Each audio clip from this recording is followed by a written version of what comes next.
Halo semuanya, selamat datang kembali di video analisa harian XAUUSD bersama Amandana, dan ini adalah analisa harian XAUUSD pada hari ini tanggal 23 Desember 2025, hari Selasa. Seperti biasa, jika kalian semua suka dengan videonya, jangan lupa like dulu videonya, subscribe bagi yang belum subscribe, hidupkan lonceng, dan di-share ke yang lain. Oke, untuk hari ini market XAUUSD kembali lagi mencetak all time high baru, yaitu ada di harga 4480, dan sekarang harga XAUUSD berada di angka keramat di angka 70-an mendekati 80 ya.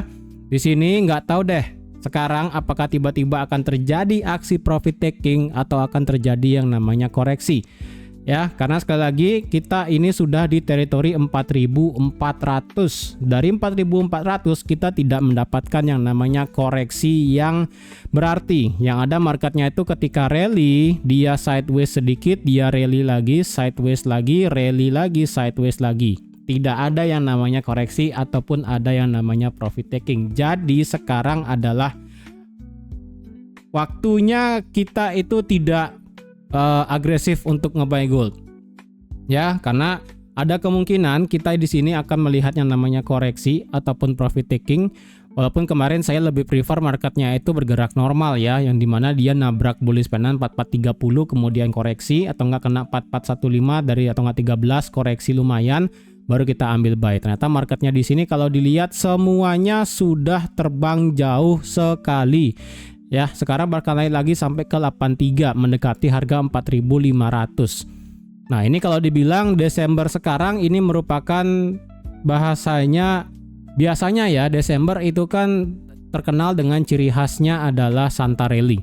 Ya, biasanya Santa Rally itu sih terjadi di stock market biasanya. Karena kalau kalian lihat stock market ataupun indeks ini sebenarnya flat. Ya, tidak ada Santa Rally, Nasdaq nggak ada, Dow Jones nggak ada, S&P 500 nggak ada. Bahkan kalau dibilang apakah penyebab dari gold ini lumayan ekstrim naiknya sampai all time high lagi, bahkan kalau dilihat silver ini sudah mendekati all time high luar biasa nggak ada obat ya, sudah mendekati angka 70 dolar. Kalau gold sekarang mendekati 4.500 ya kan. Kalau dilihat sebenarnya apakah hanya pure dari geopolitical tension? Menurut saya sih di sini kayaknya marketnya sedang mencari apa ya? Karena kan Desember ini Santa Rally tadi saya bilang tidak muncul di stock market. Dan kalau dilihat kalau stock marketnya flat dan kalau memang ini adalah sebenarnya geopolitical tension ataupun risk aversion yang dimana safe haven aset itu terbang seharusnya. Jadi kalau dilihat aset-aset yang sebenarnya mirip dengan risk off ataupun risk aversion ataupun safe haven aset itu kan otomatis indeks dolar. Kalau kalian lihat indeks dolar di sini itu tidak berpengaruh apapun, dia justru flat. Dan kalau dilihat juga dengan yen selaku alternatif untuk safe haven aset juga flat, kemudian Swiss franc juga sama-sama flat. Jadi kalau dilihat currency sekarang ini flat dari indeks dolar, yen, Swiss. Kemudian dari volatility index ataupun VIX di sini itu sudah turun di bawah 15. Ya, walaupun volatility index itu kan mencerminkan adanya untuk melihat apakah marketnya sedang ketakutan ataupun marketnya sedang greedy. Ya, sekarang sih volatility index ataupun VIX itu di 14. Jadi kalau dibilang apakah hanya sekedar dari geopolitical tension, risk aversion ataupun risk off, menurut saya sih nggak ada hubungannya. Jadi menurut saya sih ini berita-beritanya yang dibilang ini kan kalau dibilang ini karena risk aversion ya di sini karena adanya geopolitik, kemudian geopolitik risk yang dimana ini enhance untuk safe haven asset naik gitu kan. Kemudian prospek untuk ceasefire Eastern Europe juga kemungkinan tidak lanjut, kemudian di Middle East, kemudian juga antara US dengan Venezuela dan Cina Jepang. Kalau hanya sekedar ini saja, seharusnya itu mata uang yang ada di dalam negara-negara tersebut itu seharusnya berdampak. Ya. Otomatis yang pertama berdampak jika semisalnya adalah US dan Venezuela masalah minyak, kemudian masalah Middle East juga masalah minyak, seharusnya kita melihat harga minyak ini sudah melambung nggak ada obat. Tapi kalau dilihat harga minyak sekarang itu flat di 57. Ya walaupun kemarin sempat naik ya dari 55 sampai 57, tapi kalau dibilang hanya itu penyebab minyak naik ataupun penyebabnya itu apa namanya yang seharusnya dari segi Timur Tengah dan juga US Venezuela itu naik minyaknya, ini kalau dibilang naiknya juga nggak terlalu. Seharusnya dengan adanya US Venezuela kemudian risk aversion Middle East lagi bermasalah, seharusnya ini kita melihat minyak itu sudah 60-an seharusnya. Baru saya logis ini marketnya beneran pindah marketnya gitu kan ya. Tapi kalau kalian lihat sendiri ini nggak kemana ya, mata uang nggak kemana, minyak nggak kemana, kemudian stock market ataupun indeks juga nggak kemana, fix justru ke bawah. Kemudian 10-year yield ataupun bond di sini juga flat, indeks dolar, yen, Swiss juga flat semua. Hanya metal aja yang bersinar gitu kan. Jadi menurut saya prospek dia naik ini menurut saya pribadi ya, mengesampingkan berita yang keluar di sini kan masalah geopolitik risk. Menurut saya sih ini marketnya sedang mencari titik penutupan akhir tahun. Ya, menurut saya sih ini akan menjadi titik penutupan akhir tahun. Penutupan akhir tahun kayaknya seharusnya akan mencapai target 4,5 deh kayaknya ya. Karena ini Santarelli kena di gold itu jarang sekali. Beneran jarang sekali. Jadi kalau kita bicara Santarelli di gold di Desember ya, itu sebenarnya sangat luar biasa jarang. Ini kalau saya buka seasonality ya. Bentar. Coba kita buka seasonality untuk di Desember. Seasonality untuk di Desember itu sebenarnya agak bisa dibilang cukup lumayan jarang dalam hal 10 tahun terakhir. Ya. Apalagi dalam hal 5 tahun terakhir ya. Di sini 2024 ini minus, ini cuma 1,33. Ini kalau dibilang 2020 itu 6,84%. Jadi kalau dibilang Desember sekarang ini adalah lumayan sangat luar biasa ekstrim menurut saya iya. Karena kalau dari pembukaan Desember di 4237 sekarang sudah naik sebesar 6%. Ini kalian bisa lihat sendiri nih. Sekarang sih sudah naik sampai berapa nih ya? Ini kok nggak mau berhenti dia. Desember ini dari pembukaan ya, kita hitung pembukaan sampai harga tertinggi all time high sekarang adalah 5,87. 5,87 terakhir adalah yang kita bisa cari di 2020 pada saat Covid. Ini Desember, bisa dibilang Santarelli-nya terakhir di sini. Tapi kalau kita balik lagi di tahun 2010 ya, supaya dapat angka yang lebih jauh lagi, itu selama 25 tahun terakhir ya, itu 5% itu nggak ada. Jadi kalau dibilang ini lumayan ekstrim Santarelli-nya muncul di gold sekarang, itu seperti pada saat Desember 2020 ini 6,84 ya. Tadi kan ini naiknya itu sejauh sudah 5,87 ya kan, ini cukup ekstrim. Jadi kalau Desember ini naiknya nggak ada obat dan otomatis yang namanya marketnya mencari yang namanya titik pasti, bukan titik pasti sih, titik penutupan untuk di akhir tahun ataupun penutupan untuk pembukuan terakhir untuk gold di tahun 2025 seharusnya kayaknya harus kena target 4.500 kayaknya ya. Jadi seharusnya kalau dia sudah kena 4.500 kemungkinan next week ataupun di Januari kayaknya bakal agak susah kalau buat all time high lagi. Karena kalau dibilang sekali lagi ya, kalau memang ini seharusnya risk aversion ataupun risk off ataupun safe haven asetnya mental semua ataupun naik semua, dan apalagi geopolitik yang terjadi antara US Venezuela adalah masalah minyak, kemudian Timur Tengah juga masalah minyak, seharusnya minyak itu jadi komoditi paling nomor 1 dicari sebenarnya kan. Itu kalau kita mengesampingkan yang namanya OPEC ya kan, selaku organisasi pengendali minyak. Kalau silver itu beda sendiri ya. Untuk silver itu masalahnya adalah ya kalian tahu sendiri ya kan, masalah AI. Untuk masalah RAM itu juga kan dibuatnya dari silver ya, semuanya itu masalah silver. Itu untuk silver beda sendiri. Untuk gold ini kan sebagai safe haven aset yang memang seharusnya dicari kalau jika semisalnya memang adalah risk aversion ataupun risk off. Jadi menurut saya sih ini hanya sebatas untuk mencari target aja, tidak beneran ini yang namanya itu adalah naik. Saya worry sih, sekali lagi. Saya worry karena alirannya ataupun flow dari money market ataupun flow dari marketnya itu nggak make sense, nggak masuk, ya, nggak masuk. Itu aja sih saya worry-nya, ya, nggak masuk semua. Jadi kalau dibilang apakah ini bisa dijadikan sebagai acuan, menurut saya sih agak sulit. Dan apakah ini sebagai apa namanya? Saya juga lihat kemarin untuk masalah katanya ini naik masalah cut rate, ya, katanya untuk di tahun 2026 untuk masalah cut rate itu adalah hanya lagi 2 kali di tahun 2026. Ini coba kita lihat berita di sini ya. Karena kalau kita lihat di economic calendar di tahun 2026, Fed rate monitor itu di tahun 2026, kita Januari kita nggak ada. Maret kita juga ini masih 50-50, kemudian April ini baru kemungkinan ada potong suku bunga. Tapi April di sini ini kita sudah mendapatkan Fed chair yang baru ataupun Jerome Powell sudah mundur, ya, sudah selesai masa jabatannya. Jadi nggak tahu deh nanti ini April ini bakal gimana. Cuman Januari dan Maret sementara ini sih tidak ada skenario untuk potong suku bunga sih. Jadi kalau dilihat di sini nih kan kalau dibilang alasannya kenapa gitu kan ya. Kalau dibilang ini US blok dari sanksi kapal minyaknya gitu kan.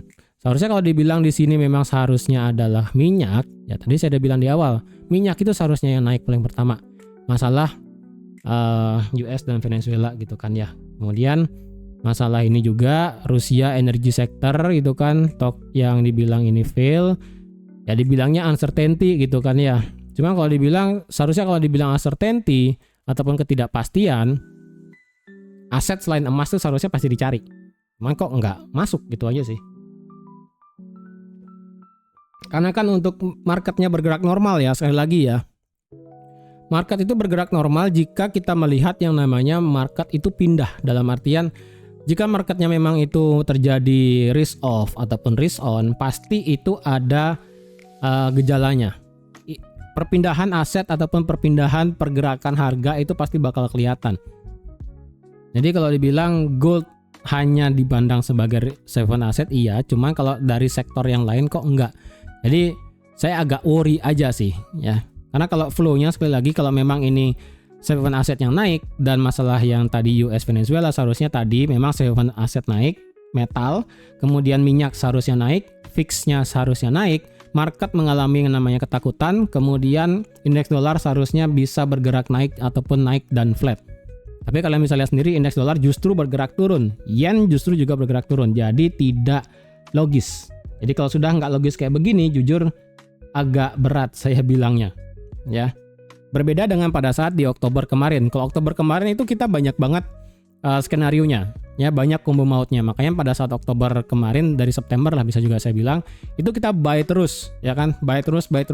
Itu ada kombonya. Kenapa kita bisa melakukan buy terus? Untuk sekarang di sini dibilang buy terus agak sulit, ya, agak sulit karena menurut saya combo mautnya belum dapat.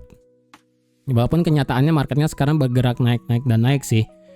Memang ya sekali lagi secara teknikal kita lebih prefer buat ngebuy. Cuman kalau skenario nada saya kayak di September ataupun Oktober kemarin yang terus buy terus sampai bodoh gitu kan ya.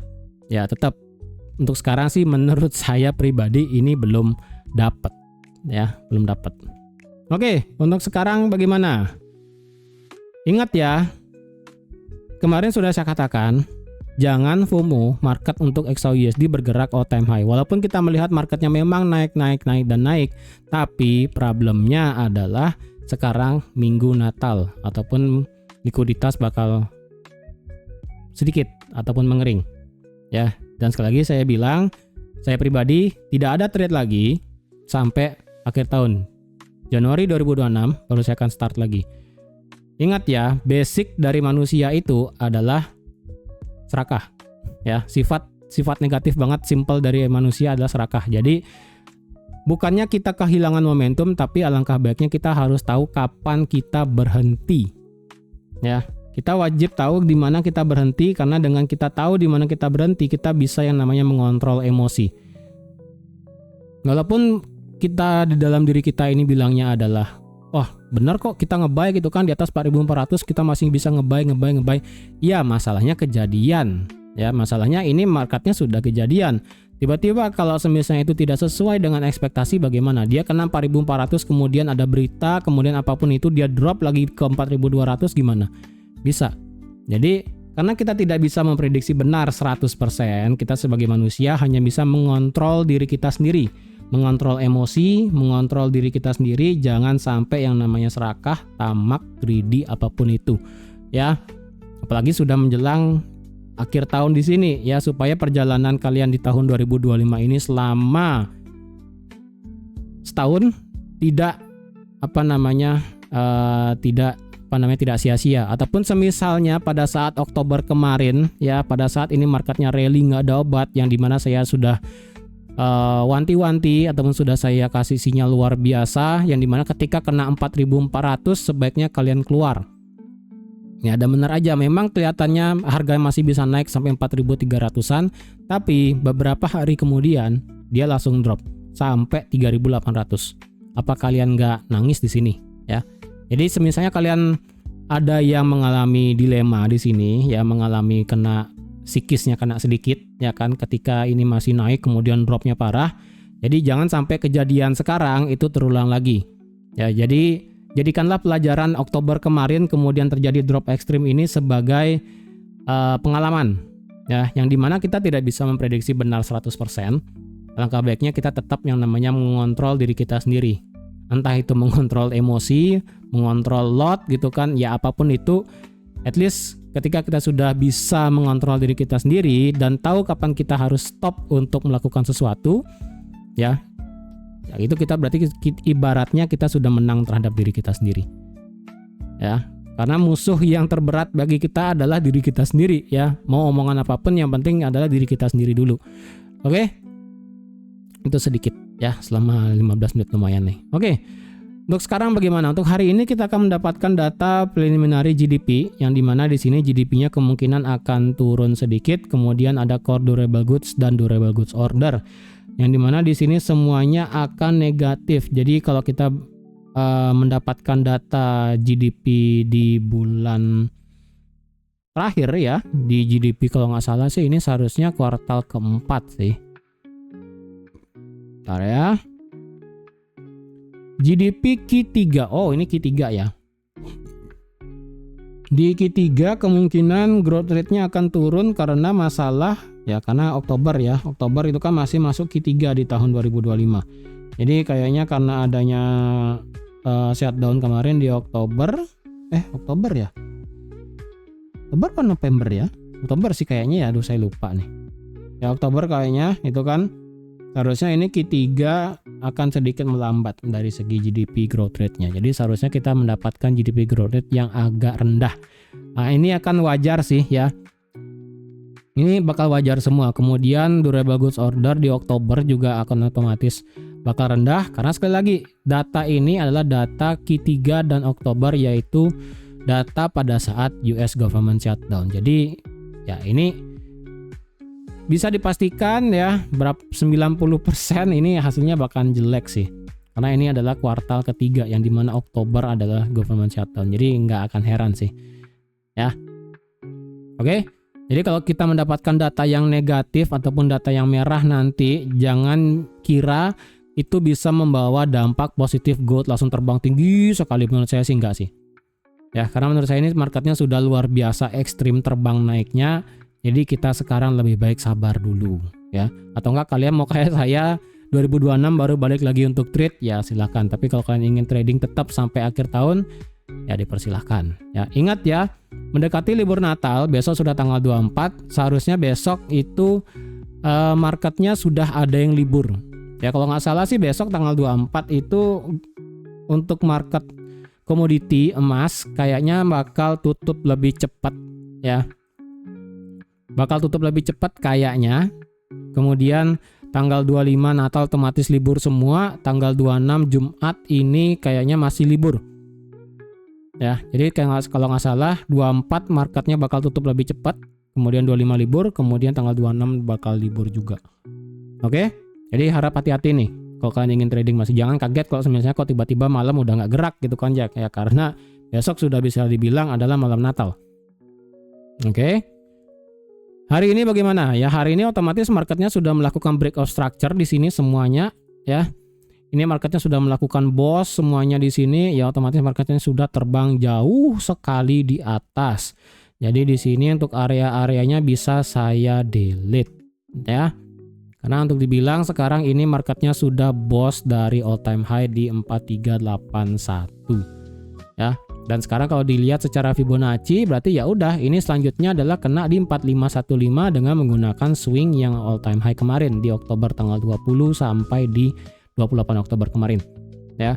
Kenanya 4515 dan tertinggi 4670 ya.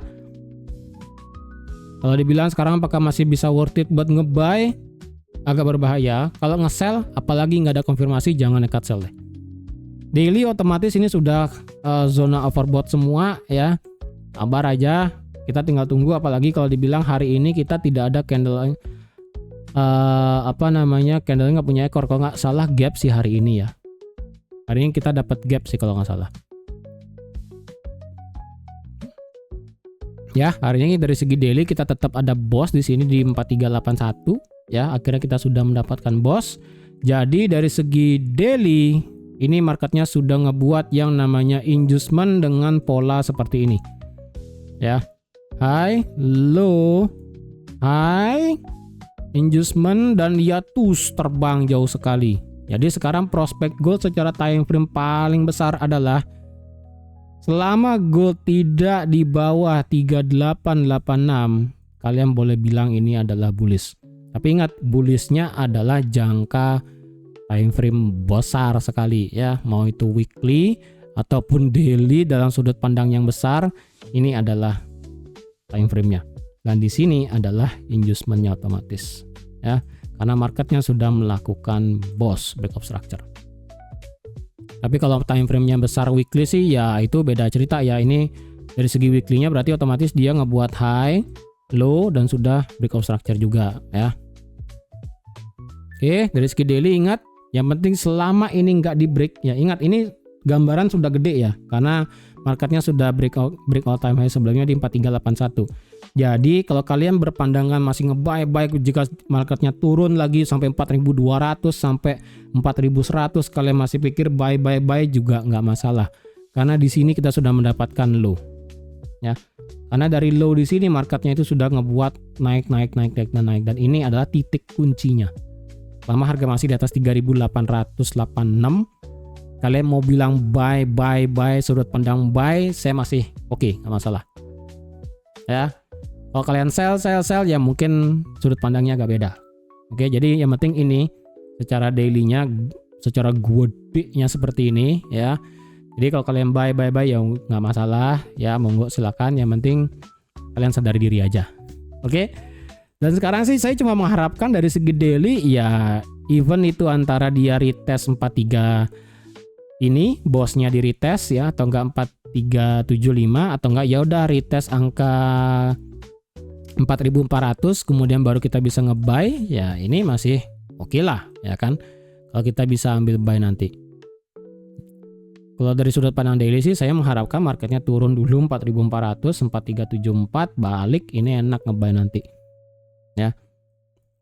Dari sudut pandang daily seperti ini. Dan apakah kita bisa menjadikan swing jika semisal kita mendapatkan break di atas retest 4400? Menurut saya sih yes. Karena kedepannya kita akan mendapatkan trading di teritori 4700 deh kalau nggak salah ya. Ini bakal bisa menjadi swing ya, 4400 bisa menjadi swing yang baru, dan kemungkinan sampai di 2026 awal Februari sampai atau nggak Januari kita akan trading di teritori sampai di 4700 kayaknya ya. Karena kalau dia naik dari 4400 retest kemudian naik sampai $300 sampai 400 sampai 4700 ataupun naik 3000 pip, saya rasa sih make sense. Ya, menurut saya sih make sense. Jadi saya pribadi pun semoga ini nanti di Januari kita dapat retest 4400 sih. Habis itu ya udah tembak ya, jauh. Ataupun misalnya dapat lebih diskon lagi ya kan, retest bosnya di sini. Udah ini enak banget nih. Udah, tembak jauh. Ya, itu bisa jadi swing enak itu nanti, ya. Kemudian apa ya? Ini nggak ada apa sih dari segi daily. H4 ini secara H4 sekali lagi kita belum mendapatkan RBS ya. Dan apakah di sini kita mendapatkan rally base rally baru secara H4? Well, kita mendapatkan rally base rally baru secara H4 yang dimana ini adalah rally ya, 2 candle H4 hijau, kemudian di sini ada base-nya kecil, kemudian baru marketnya break. Dan kalau kita lihat ini kan naiknya sampai 800 pip. Dan kalau kita kopas untuk mencari rally selanjutnya, maka kalau dibilang ini marketnya tinggal lagi sedikit sekali ya. Dari dia rally base dan dia break dari untuk mencapai target rally-nya, kalian bisa lihat 4.500. Kalau kita tarik ke bawah sedikit untuk mencari bawahnya, maka kalau dilihat di sini adalah sekitaran 4488. Jadi di sini untuk target rally base rally H4 start dari 4488 atau dari 4485 sampai 4500 ya. Ini lagi dikit nih. Sekarang kan 4482, naik lagi 200 pip aja ini sudah mulai kena target di sini. Ya, ingat ini adalah target rally base rally H4 nih. Nggak tahu nih bakal ada kejadian apa nih di sini nanti, nggak tahu deh ya. Kalau secara Fibo otomatis ini sudah nggak ada, karena otomatis ini udah nggak ada Fibo lagi yang bisa dipakai karena marketnya sudah terbang terlalu jauh ya. Yang kemarin saya bilang marketnya itu ngebentuk target sampai target bullish penan, yaitu dari sini sampai sini break ya kan. Ketika dia break ini sudah lewat sampai 44 berapa? Di sini kemarin break ya, 4430 sudah lewat juga. Jadi ini cukup berbahaya. Ini udah memasuki teritori yang agak sedikit krusial aja sih. Makanya agak berat. Oke, H4 kalau dibilang apakah kita bisa mengharapkan marketnya itu turun untuk meretest base di sini? Ya, bisa aja karena ini kan mepet dengan 4400. Jadi kalau misalnya kalian ngide di sini bisa. Tapi perlu kalian considerin adalah setiap marketnya ngebuat all time high, range-nya itu bakal besar sekali. Ya, kalian bisa lihat jarak dari 4400 sampai ke area base-nya di sini adalah 200 pip. Di sini 4400, di sini 4420. Ini range-nya gede ya, 200 pip. Jadi harap diingat setiap dia ngebuat all time high baru, selama dia belum mengalami koreksi, range-nya bakal besar. Karena marketnya itu sedang bergerak terus naik gitu kan ya. Jadi kalau dibilang apakah sudah mulai adem ini marketnya untuk bisa trading secara normal, belum. Karena range-nya masih besar ya, koreksi pun masih belum ada. Dan secara H4 ini indikatornya sudah menandakan yang namanya zona overbought semua. Ini sudah 80 dan ini sudah di 90-an, sudah 94 bahkan ya. Jadi otomatis ini sudah menunjukkan zona yang sangat tinggi sekali. Dan ini pun kalau dibilang apakah masih bisa kena 4515 dulu baru dia muter, itu pun bisa terjadi. Tapi ini nggak tahu deh ya, ini bisa jadi acuan aja sih kalau kalian mau ngide ambil sell kalau ada konfirmasi. Lagi kalau nggak ada jangan nekat. Nah, saya tidak sarankan karena sekali lagi H4 ini otomatis bullish semua. Daily H4, even ini H1 marketnya adalah bullish. Bahkan H1 pun ya, kita itu tidak mendapatkan koreksi yang berarti. Kemarin Fibo yang bisa saya tarik, ini kan begini ya. Nih, dia apakah turun sampai 4400? Ya enggak ya. Kemarin kalau nggak salah di sini ya. Coba 15 menit kemarin di mana ya? Oh, di sini kan, di sini terakhir di sini. Sorry, di sini ya. Nggak ada yang begini deh kalau nggak salah ya. Ya begini dah ya kalau nggak salah. Begini, nggak ada turun-turunnya, dia begini. Nggak ada turun-turunnya begini dan ini. Berarti otomatis ya untuk mendapatkan area koreksi sebenarnya kalian juga bisa pakai Fibonacci H4 ya, yang ditarik dari pada saat dia meledaknya tuh bisa ditarik dari sini, candle hijau pertama di sini, atau pada saat dia beneran meledak di sini di 4337. Sekali lagi, titik 0 di sini masih kita belum dapat. Apakah di sini atau di sini atau dimanapun itu. Ya, sekali lagi titik 0 untuk kalian tarik Fibonacci itu masih belum kelihatan. Jadi otomatis kita tidak bisa yang namanya memprediksi ini bakal turun sampai mana. Dan jika misalnya memang benar area ini adalah sebagai titik putarnya, ini sebenarnya sih lagi dikit banget ya. Ini kayaknya saya ini pakai 88 ya. 88 sampai 4.500. Nah, nih.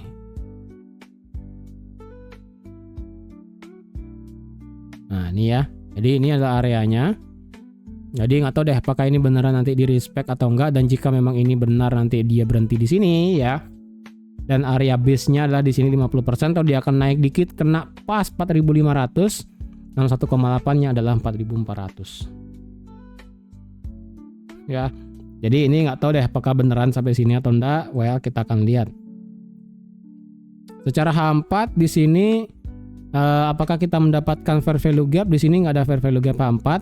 Di sini kalau dibilang fair value gap H4 kayaknya di sini adalah area gap ya, kayaknya sih ini area gap di sini. Di sini ada area gap dan dimana di sini kayaknya nggak bakal terlalu dilihat. Secara H1 sih kita banyak banget ada fair value gap ya. Ini fair value gap baru, ini fair value gap baru. Kemudian ya udah itu doang sih, sisanya nggak ada. Kalau secara H1 sih kalau dicari demand-nya ya ini sih ada ya. Ini doang satu.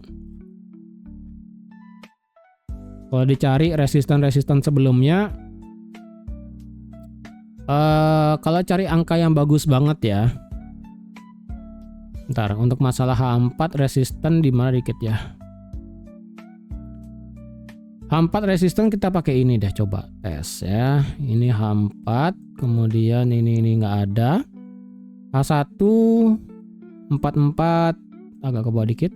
44 ya 19 atau enggak 20 lah, ini berarti campur ya. H1 H4 di sini ya RBS-nya. Kemudian di sini ada minor RBS di 4442 ya, ini angka cantik nih ya. Quarter 4 ya, 4-nya 4 kali. Ini H1, kemudian udah sih nggak ada lagi sih ya, udah itu doang. Kalau dia turun nggak ada sih, nggak ada lagi ya, nggak ada lagi nih. Kalau dicari H1 ini bagus banget sebagai area demand. Ini sejatinya sih ini nggak terlalu bagus ya, cuman ini sudah pernah dites ya kan. Dia break, kemudian retest dikit, kemudian dia terbang, dan ini doang nih yang belum di retest. Jadi kalau misalnya H4-nya dia masuk lagi ke sini, kayaknya nih bakal ditembus retest 4.400 sedikit, baru dia akan mental lagi. Jadi menurut saya sih ini nggak terlalu bagus, cuman kalau kalian mau pakai ya silahkan juga. 15 menit 15